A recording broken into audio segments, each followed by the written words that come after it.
রহমতের নবী আমার রাস্তা দিয়ে চলতেছেন, পার্শ্বে আবু বকর। হঠাৎ করে পেটে ক্ষুধা, পার্শ্বে চেটিয়াল ময়দানে বকরির পাল। আবু বকরকে বললেন, রাখালকে ডাকো। রাখাল এসে হাজির। এই রাখাল, আমাদের পেটে ক্ষুধা, তোমার এমন একটা বকরি আমগো দেও, একটু দুধ পান করবো আমরা দহন করিয়া। রাখাল কয়, এই বকরির মালিক আমি না, অতএব আমি দিতে পারুম না। এবার নবী কয়, রাখাল শোনো, আচ্ছা ঠিক আছে, তাহলে দুধওয়ালা বকরি দেওয়া লাগবে না, এমন একটা বকরি দাও যেই বকরিটা মৃত্যু পর্যন্ত দুধ দিবে না। এরকম বকরি আছে না, দুধ দেয় না, এমন একটা বকরি দাও। রাখাল বলে, এই যে একটা বকরি আছে, এটা নেন, এর থেকে জীবনে দুধ আসবে না। রহমতের নবী বলে, আবু বকর দাঁড়ান। নবী যেই বকরির থেকে জীবনে দুধ আসবে না বলিয়া রাখাল দিল, রহমতের নবী ওই বকরির হাত দিলেন ওলানের ভেতরে, সাথে সাথে দুধ আসলো। নবী পান করলেন, আবু বকর করলেন, রাখালেরও করাইলেন। করানোর পরে কয়, রাখাল বকরিটারে আবার পালের মধ্যে দিয়া দাও। রাখাল দেওয়ার পরে যেই বকরি জীবনে দুধ দিবে না, এই লোকটা কে যার হাত লাগা মাত্র দুধ আসলো? এতক্ষণ চিনে নাই, এতক্ষণ। ও ভাই, আমি রাস্তা দিয়ে হেঁটে আসতেছি, যে চিনে না হে ধাক্কা দিছে, হুজুর সরেন। যখন টের পাইছে আমি চেয়ারে বসার পরে, এবার আর উষা চিনি তা। এই জন্য যে যাকে চিনে না সে তাকে মানে না, যে যাকে চিনে তাকে মানার মতো মানে। বলে কেমন, কয় জীবন দিতে রেডি। রাখাল এতক্ষণ চিনে না এই ব্যক্তিকে, যখনই দেখলো একটা বকরি জীবনে দুধ দিবে না, ওই বান্দার হাতটা দেওয়া মাত্র বকরি দুধ দিল, চিনে ফেললো এটা সাধারণ কোনো মানুষ না, এটা পাওয়ারওয়ালা মানুষ। এই পাওয়ার আমার মধ্যে নাই।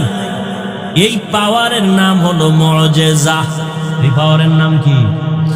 নবীদের বেলায় হলে মুআজিজা, ওলিয়া উলিয়াদের বেলায় হলে হবে কারামত। ভালো করে মনে রাখবেন, যেটা কখনো সম্ভব না, এইরকম কিছু অসম্ভব আল্লাহ যদি সম্ভব করেন, এটাকে আশ্চর্য ধরনের বলা হয়, অলৌকিক পাওয়ার বলে। এটা আল্লাহ ডাইরেক্ট আসমান থেকে জমিনে আইসা করবেন না, এটা কোনো ব্যক্তির মাধ্যমে করবেন। গাছ কথা বলতে পারে না, একজনে প্রশ্ন করে কথা বলা শুরু হয়ে গেল, এটা তো সম্ভব না। আমার আল্লাহর দ্বারা সম্ভব। সব অসম্ভবকে সম্ভব করতে পারেন কে? আর এই অসম্ভবকে সম্ভব যে আল্লাহ করবেন, এটা আল্লাহ কুদরতের দ্বারা করবেন, কারো মাধ্যমে করবেন। নদীর মধ্যে দীর্ঘ বছর পানি নাই, শুকাইয়া গেছে নদী। একজন ব্যক্তির কাছে এলাকার মানুষ আইসা কয়, আমগো নদীতে পানি নাই। লোকটা বড় একজন আল্লাহর প্রিয় বান্দা, তিনি একটা চিঠি লেখলেন। চিঠির মধ্যে কি লেখছেন তিনি জানেন আর আল্লাহ জানেন। তিনি কয়, এই চিঠিটা নদীর মধ্যে ফেলে দাও। যখন চিঠি নিয়ে নদীর মধ্যে ফেলে দিল, দীর্ঘ বছরের শুকনা নদীর মধ্যে পানির জোয়ার শুরু হয়ে গেল। সুবহানাল্লাহ। না কি মনে হয় গাঞ্জা খেয়ে কথা কই না? চেহারা দেখলে তো মনে হয় না। একজনে তেঁতুল খায়, কয় কেমন লাগে, কয় ঠোঁটের মিস কলে বুঝো না।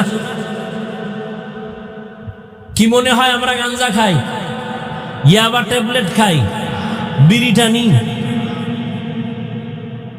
তাহলে আমাকে মাথা খারাপ কেন বলেন? মাথা খারাপ তো তাদের হতে পারে যারা মদের বোতল নিয়ে দৌড়ায়, যারা গাঞ্জা খায়, ইয়াবা ট্যাবলেট খায়। কথা ঠিক? কেন বলেন হুজুরদের মাথা খারাপ? আল্লাহ বুঝার তৌফিক দান করেন। নদীর মধ্যে পানি জারি হয়ে গেছে, একটা চিঠি লিখে দিছে। এখন একটু যদি গভীর ভাবে জ্ঞান খাটান তো মাথা গরম হয়ে যাবে, কঠিন ভাবে গরম হবে। এটা কেমন কথা? চিঠি লিখে নদীর মধ্যে ফালায় দিছে, এইটার মধ্যে পানির জোয়ার শুরু হয়ে গেছে। এটা গাঞ্জা খাওয়া ছাড়া আর কোনো কথা? এটা ভালো মানুষ বিশ্বাস করে কেমনে? কয় কথাটা এটা এই কামটা ঘটাইছে কেটা? একজনে কানে কানে কয় এটা তাবলিগ ওয়ালারা ঘটাইছে। যদি কয় তাবলিগ, ওটা বিনা দলিলে কাফের। না না তাবলিগ না। কারা কয় সরমনায়, কত ডবল কাফের।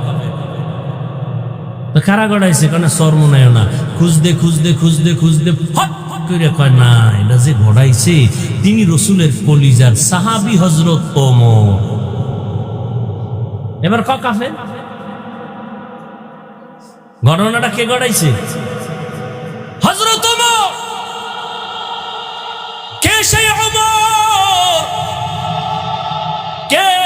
ওমর 27 বছর বয়সে রাসূলের হাতে কালেমা পড়েছে। কয় বছর? তাহলে যুবকেরা নবীর বিরুদ্ধে না পক্ষে? তুমি হারারাতি ওরও নবীর পক্ষে চ্যাটিং করো। जिंदगी में बंदगी तू कार नहीं, जिंदगी में बंदगी तू कार नहीं, जिंदगी बे बंदगी शर्मिंदा है, जिंदगी बे बंदगी शर्मिंदा है। दुनिया में हो दुनिया का तालबगार न हो,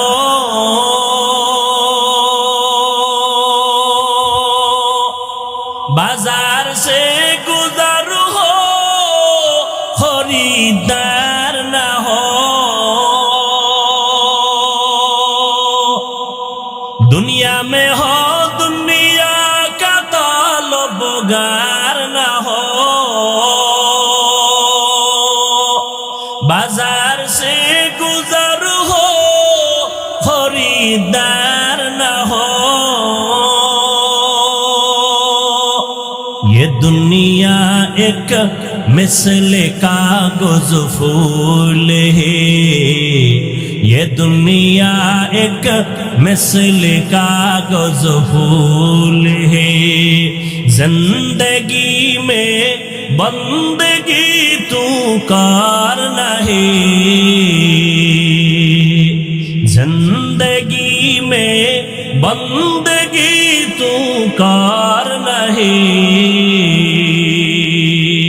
जिंदगी में बंदगी शर्मिंदा है, जिंदगी में बंदगी शर्मिंदा है, जिंदगी में बंदगी कुन बंदगी, जिंदगी में बंदगी शर्मिंदगी।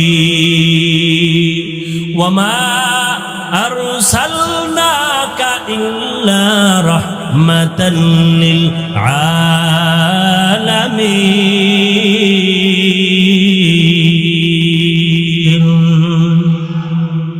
ঢাল যখন দেখলো যেই বকরি কখনো দুধ দিবে না, হঠাৎ করে দুধ চলে আসছে, এই বান্দা সাধারণ না, এই বান্দা বড় দামি। পাশের লোকটা দাঁড়ানো কে দেখছেন নি? খবর নেই কে? আবু বকর সিদ্দিককে জিজ্ঞাসা করলেন কে? ইনি হলেন রাহমাতুল লিল আলামিন আব্দুল্লাহর পোলা মুহাম্মদ। নাম শুনছি। তিনি কি বলে? হ্যাঁ, তাই তো এই অলৌকিক ঘটনা প্রকাশ পেল। এবার মাথা নত করে বলে, পয়গম্বর আমাকে আপনি তাড়াতাড়ি কালেমা পড়ায় দেন। এই রাখাল আর কেউ না, কলিজার সাহাবী আব্দুল্লাহ ইবনে মাসউদ রাদিয়াল্লাহু তাআলা আনহু। ইমামুল আউয়ালিনাল আখিরিন বাহরে সাদকা রাহমাতাল লিল আলামিন সাইয়্যিদুল কাউনাইন খাতমুল মুরসালিন আখির আমদ বুদে ফখরুল আউয়ালিন। এরে আল্লাহর বান্দা, ভালো করে বুঝো,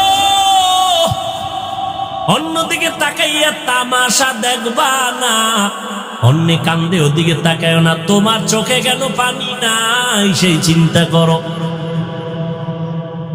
একজনে আল্লাহর মুহাব্বতে চিৎকার দেয়, তোমার মধ্যে সেই জালজালা কেন হয় না? ওরে আগুন লাগলে তো শরীরটা গরম হবে, এটাই তো স্বাভাবিক। আগুন লাগলে তো গরম তাপ লাগবে, শরীর গরম হবে, এটাই স্বাভাবিক। আগুনের পাশে বসো, তোমার ভাইয়ের শরীর গরম হয়, তোমার শরীর কেন গরম হয় না? কারণটা কি? তোমার ব্যাটারিতে চার্জ নাই, তোমার ঈমান দুর্বল, তোমার আমল দুর্বল। মাওলার কাছে কান্না করো, হে মালিক আজকে মানুষ হইলাম, পরিচয় দেই আমি মানুষ, কিন্তু এখনো মানুষ হতে পারি না। আব্দুল্লাহ ইবনে মাসউদ নবীর মুজিজা দেখে কালেমা পড়লেন। ওমরের মতো বান্দা নবীর কল্লা কাটতে আসিয়া 27 বছরে নবীর হাতে কালেমা বললেন। ও নবীর আশেকের দল, আজকে তাবলীগওয়ালারা বয়ান করে, পীর সাহেবরা বয়ান করে, জুমার দিন খতিব সাহেবরা বয়ান করে। আমার মায়ার নবী মক্কা নগরীতে আসছেন এমন একটা জায়গায়, এত দামি জায়গা কেন না পাক? এর একমাত্র কারণ এই মানুষগুলো এত খারাপ হইল কেন? যেই জমিনে এত নবী আসলো, এত দামি ঘর হইল, এই মানুষগুলো অন্য জায়গার থেকে একটু ভালো হওয়ার কথা, এরা খারাপ কেন? এর যতটা জবাব আছে এর মধ্যে শ্রেষ্ঠ জবাব হলো এরা আল্লাহর নবী আসার আগ পর্যন্ত এরা মুরব্বি হারা ছিল, এই জন্য দিক বেদিক হয়ে গেছে। ঈসা নবী চলে গেলেন, মাঝখানে কোনো নবী নাই, কোনো মুরব্বি নাই।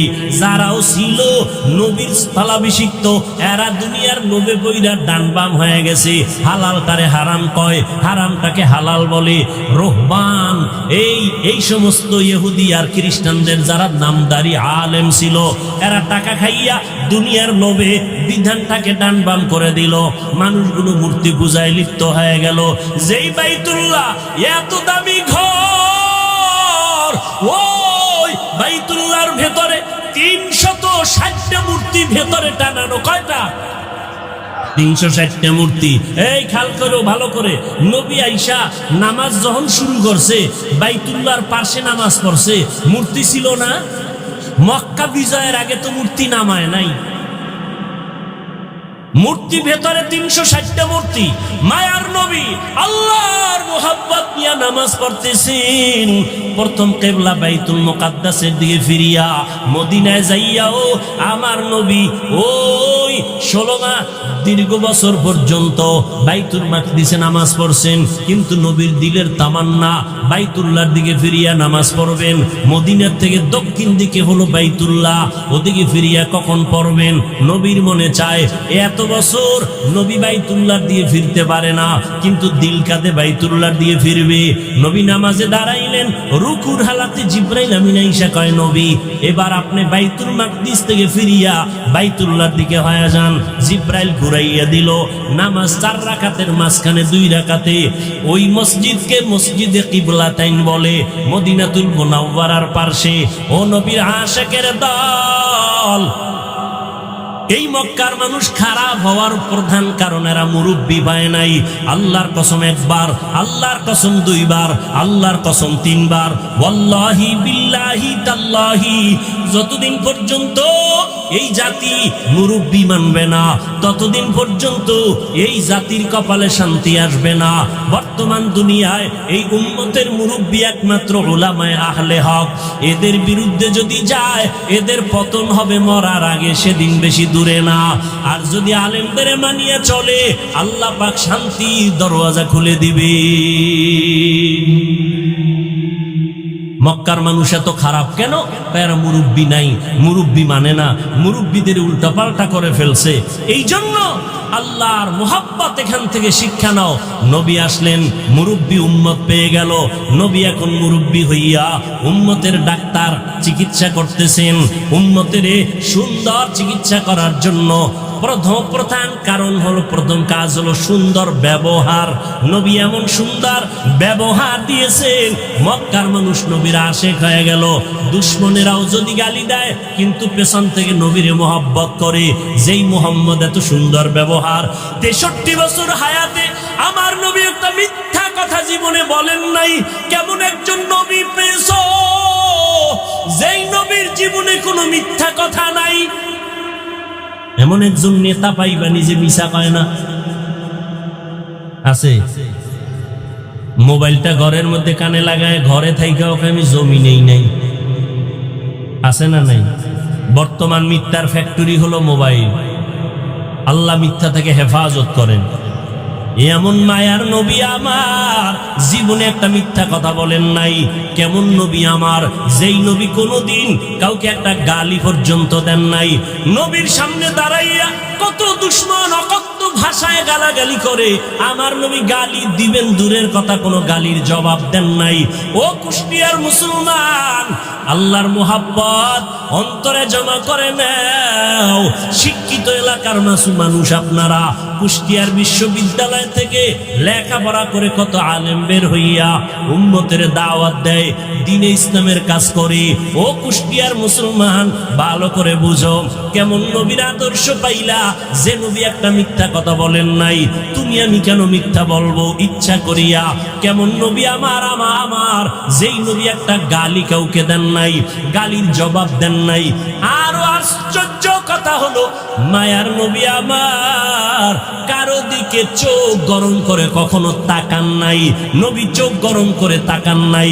কেমন মায়ার নবী আমার, নবীর এই উত্তম ব্যবহার দিয়া মক্কার মানুষগুলোকে এত দামি বানায় দিলেন।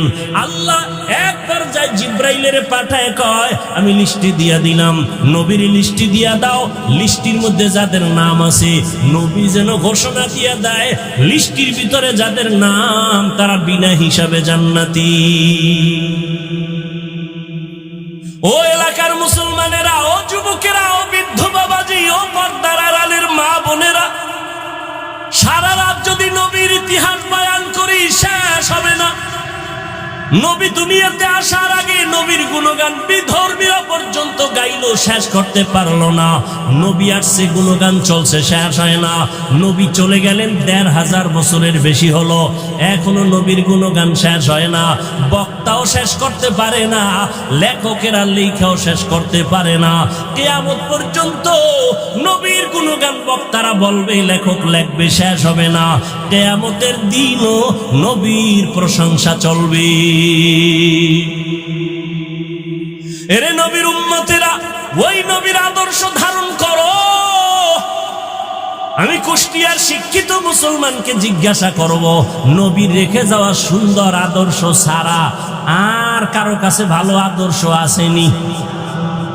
থাকলে একজনে দাঁড়ায় বলো, হাফিজ ভাই, আমাদের কুষ্টিয়া এলাকার ভেতরে মোহাম্মদের আদর্শ ছাড়া আরো কিছু লোক আছে, তাদের আদর্শ মোহাম্মদেরটার থেকেও ভালো। আল্লাহর কসম, যদি ভালো আদর্শ দেখাইতে পারো, আমি মোহাম্মদেরটা নিব না, আমি তারটা নিব। কিন্তু পারছে কেউ? অনেকে অপচেষ্টা করেছিল। চেষ্টা না অপচেষ্টা? ব্যর্থ চেষ্টা করেছিল। আব্রাহাম লিঙ্কন আদর্শ দিল, জাতি গ্রহণ করে না। মাও সেতুং আদর্শ দিল, জাতি গ্রহণ করে না। লেনিন আদর্শ দিল, জাতি গ্রহণ করে না।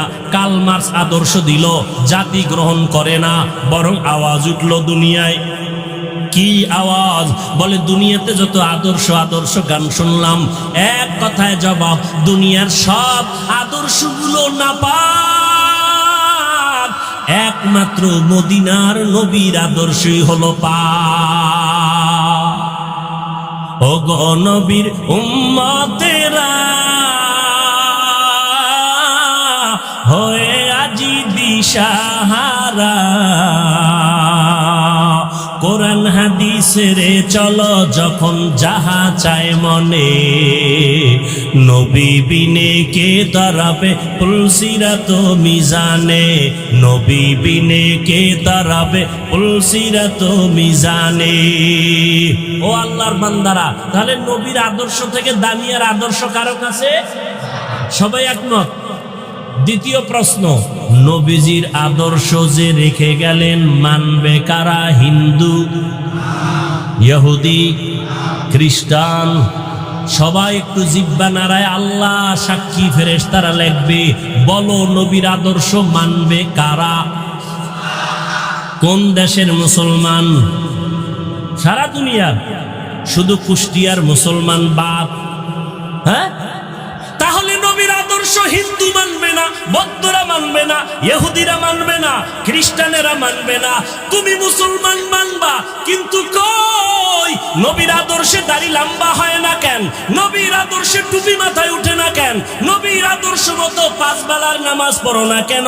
এটা কি শুধু হুজুরেরা করবে? ও আল্লাহর বান্দা, যদি বলো হুজুর, ও হাফিজ ভাই, আমরা পারি না, আপনারা পারেন, এবার আমি বলবো রে বাবা, তোমার মতো যুবক জীবনে মাদ্রাসায় পড়ে নাই, স্কুল কলেজে লেখাপড়া করে, জেনারেল লাইনে চাকরি করে, ব্যবসা করে, সত্য কথাটা স্বীকার করো, তোমার মতো যুবক জীবনে মাদ্রাসায় পড়ে নাই, এমন যুবক স্কুল কলেজ ভার্সিটিতে পড়ে, 5 বেলার নামাজ পড়ে আছে না নাই? আর কি ওয়াজ করবো বলো? এবার তুমি তোমারে জিজ্ঞেস করো, তুমি কেন পারো না? ও কুষ্টিয়ার মুসলমান, তোমার মতো যুবক সন্তান র্যাব, আর্মি, পুলিশ, বিডিআরের চাকরি করে 5 বেলার নামাজ পড়ে আছে না নাই? তুমি কেন পারবা না রে বাবা? তোমার মতো যুবক রাস্তায় গাড়ি চালায়, 5 বেলার নামাজ পড়ে, তুমি কেন পারবা না? বালিশে মাথা লাগায় একটু প্রশ্ন করো, তুমি কেন পারবা না রে বাবা? নদীর মধ্যে মাছ ধরে, নামাজ ছাড়ে না, তুমি কেন পারো না? তোমার আমার মতো কত যুবক তাকায় দেখো ময়দানে কৃষি কাজ করে, নামাজ পড়ে, তুমি কেন পারবা না? আসলে কি ওলামায়ে কেরামের কথা মিথ্যা মনে করছো? আল্লাহর কোরআন নবীর কথা কি মিথ্যা মনে করছো নাকি বাবা? আমাকে আবার একটু জবাব দাও, আমার আল্লাহর কোরআন সত্য নাকি মিথ্যা? কত পার্সেন্ট সত্য? সবাই বলো।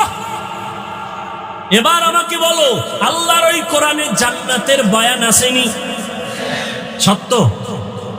জাহান্নামের বয়ান আসেনি?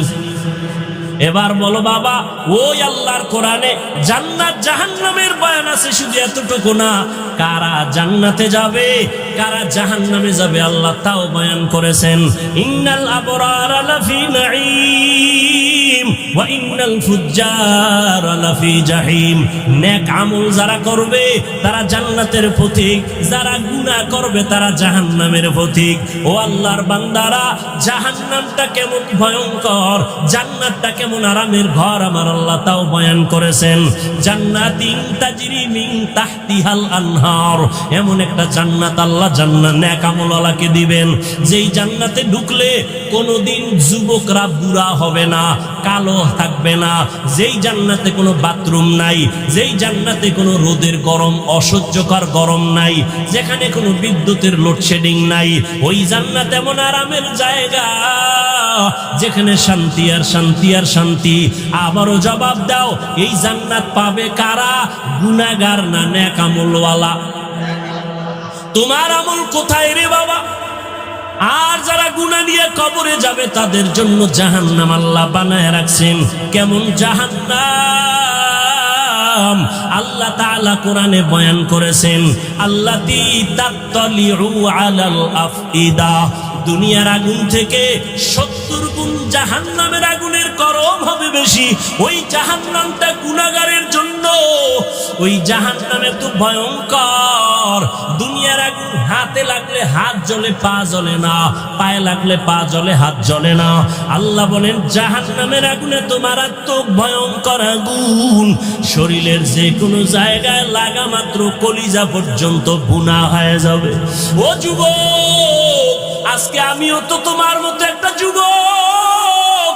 আমি যদি তোমার মতো প্যান্ট শার্ট টাই লাগাইয়া দাড়ি কামাইয়া রাস্তায় ঘুরতাম, মাস্তানি করতাম, কেউ বাধা দিত না। টুপি মাথায় দিলে মাথা গরম হয়, তোমার থেকে কম বুঝি না, এরপরও কেন টুপি ভালাই না। দাড়ি রাখলে যৌবনের ভাব চলে যায়, এগুলো বুঝি, এরপরও কোনো দাড়ি কাটি না। ও যুবক, বেপরদায় চললে বড় যৌবনের ভাব মিটানো যায়, এরপরও কেন বেপরদায় চলি না? ও আল্লাহর বান্দারা, নামাজ পড়তে অনেক কষ্ট, শীতের দিন ফজরের সময় নামাজ পড়াবো আরো কষ্ট, এরপরও কেন নামাজ ছাড়ি না রে বাবা? এই লম্বা জামাটা পরলে শরীর গরম লাগে বুঝি, তারপরও কেন এই পোশাকটা ফালাই না? এর একমাত্র কারণ, আল্লাহর কোরআন পড়লাম, নবীর কথা দেখলাম, একটাও কোনো মিথ্যা নাই। অনেক বেঈমানেরা, পণ্ডিতেরা মিথ্যা প্রমাণ করার জন্য প্রচেষ্টা করছে, আজও পর্যন্ত আমার মাওলার কথা একটা ভুল বের করতে পারে নাই। পারছে? বরং বহু বেঈমানেরা কালেমা পড়ে মুসলমান হয়ে গেল। ও যুবক বাবা, চিন্তা ভাবনা করিয়া কবরের দিকে যাও, একটু চিন্তা করো রে বাবা। আমার মাওলার কোরআন সত্য। আজকের বৈজ্ঞানিকরা বলে জমিন থেকে 9,30,00,000 মাইল উপরে হলো সূর্য। এই জমিনটা যত বড় তার থেকে 13 লক্ষ গুণ বড় সূর্য। এই সূর্যটা রাতের বেলা নাই, দিনের বেলা ছিল। এখনো কেন এত গরম লাগে, সহ্য করা যায় না। আল্লাহর কথা মিথ্যা না রে বাবা। নবী বলেন কিয়ামতের দিন মানুষ, নারী আর পুরুষ সব উলঙ্গ দাঁড়াবে হাসরের মাঠে। সূর্যটা নিচে নেমে আসবে, সূর্যের গরমে জমিনটা তামা হয়ে যাবে। আম্মা জান আয়েশা রাদিয়াল্লাহু তাআলা আনহা দেখেন নবী একদিন তার রুমে বৈশা কাঁদতেছেন। যে নবীর কোনো গুনাহ নাই সেই নবী কান্না করেন। আম্মা জান বলেন, ইয়া রাসূলুল্লাহ, আমার ভয় লাগে কোনো বেয়াদবি করলাম কিনা, আপনি কেন কাঁদতেছেন? আমার নবী বলেন, আয়েশা, আপনি কোনো বেয়াদবি করেন নাই, কেন কাঁদেন হে নবী? মায়ার নবী বলেন, আয়েশা, হাসরের ময়দানের কথা মনে পড়ে গেছে আমার। কিয়ামতের দিন আমার গুনাহগারের উম্মতের কি হালাত হবে। কেন ইয়া রাসূলুল্লাহ? নবী বলেন, আয়েশা, কিয়ামতের ময়দানে নারী আর পুরুষ সব উলঙ্গ দাঁড়াবে। কিয়ামতের দিন সূর্যের গরমে মাথার মগজগুলো টাস টাস করে ফেটে যাবে, জমিনটা তামা হয়ে যাবে। অন্যদিকে জাহান্নামের আওয়াজ, আবার আমার মাওলাও রাগান্বিত আওয়াজ দিবেন, লিমানিল মুলকুল ইয়াউম লিল্লাহিল ওয়াহিদিল কাহ্হার। আমার আল্লাহ এত রাগান্বিত হবেন, হাসরের ময়দানটা থর থর করে কেঁপে উঠবে। হাসরের ময়দানে সবাই থাকবে উলঙ্গ, নারী আর পুরুষেরা। ও পর্দার আড়ালের মা বোনেরা, আল্লাহ আপনাদের এত মর্যাদা দান করেছেন। আপনারা নবীদের মায়ের মতো মা, আপনারা আলেমদের মায়ের মতো মা, আপনাদের এত সম্মান। আপনারা খাদিজা রাদিয়াল্লাহু তাআলা আনহার মতো নারী, আপনারা আয়েশা রাদিয়াল্লাহু তাআলা আনহার মতো দামি নারী, আপনারা ফাতেমা রাদিয়াল্লাহু তাআলা আনহার মতো দামি নারী, ঈসা নবীর মা মারিয়াম আলাইহা সালামের মতো দামি নারী। আপনারা আল্লাহ পাক রব্বুল আলামিন এত সম্মান আপনাদের দান করলেন। ও পর্দার আড়ালের আম্মা জানেরা, এতক্ষণ আমি যুবকদের যত বয়ান শুনাইলাম ভালোর লাইনে, এই ভালোটা ততদিন পর্যন্ত হবে না যতদিন পর্যন্ত মা আপনি সন্তানকে ভালো লাইনে চালাইবেন না। কারণ সন্তান ভালো লাইনে যাওয়ার পেছনে অবদান হলো মায়ের।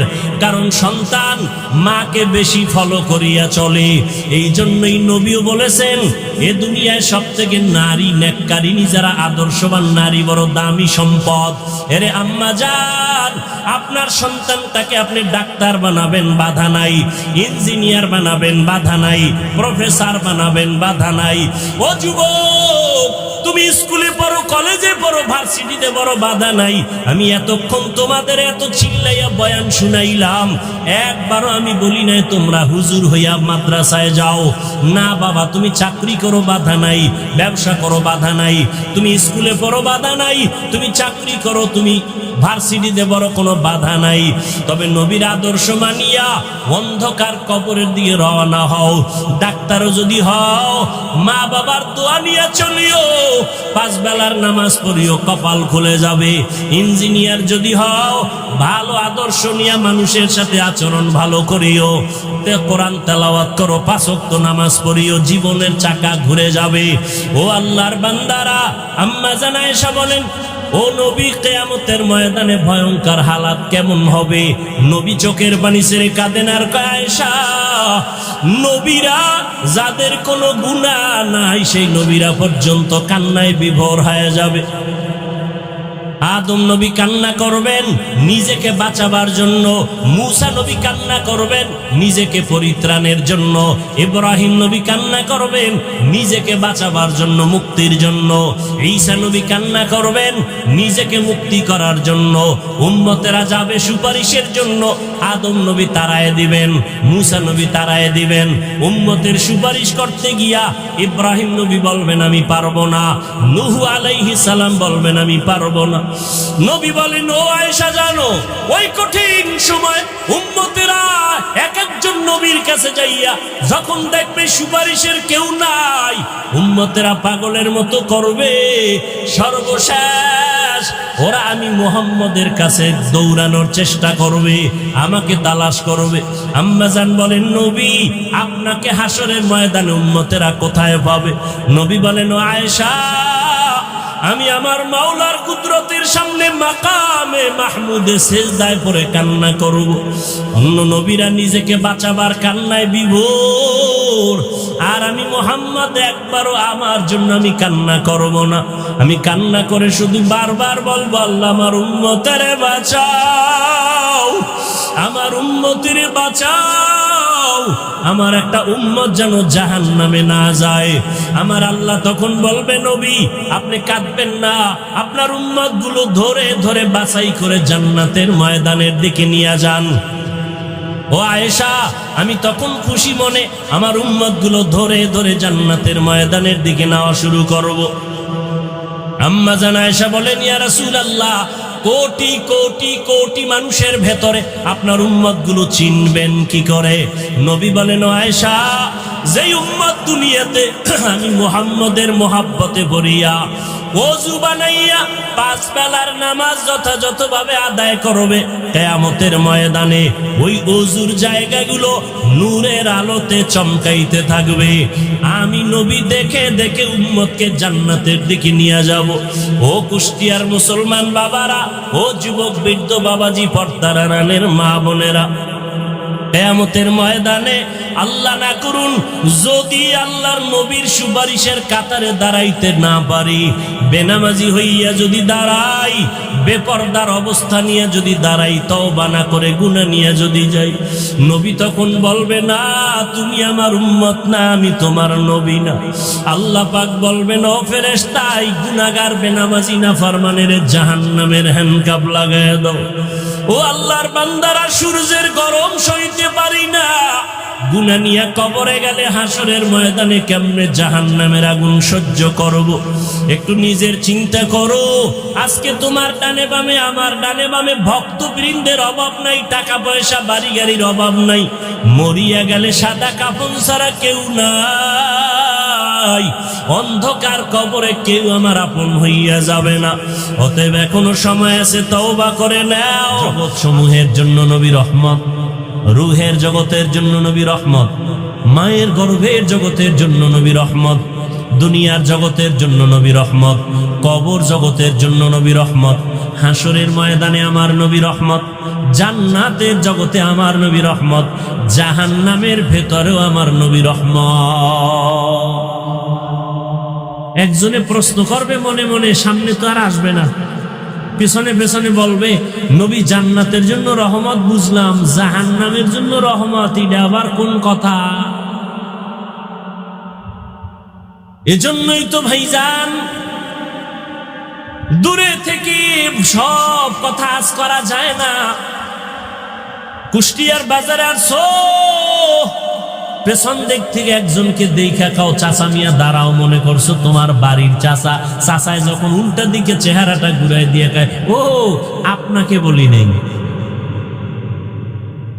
দূরের থেকে ধারণা করিও না, কাছে যাও। এই দুনিয়াতে নবী আসবেন না, সাহাবায়ে কেরাম আসবেন না, উলামায়ে কেরামি উম্মতের রাহবার ওয়ারাসাতুল আম্বিয়া।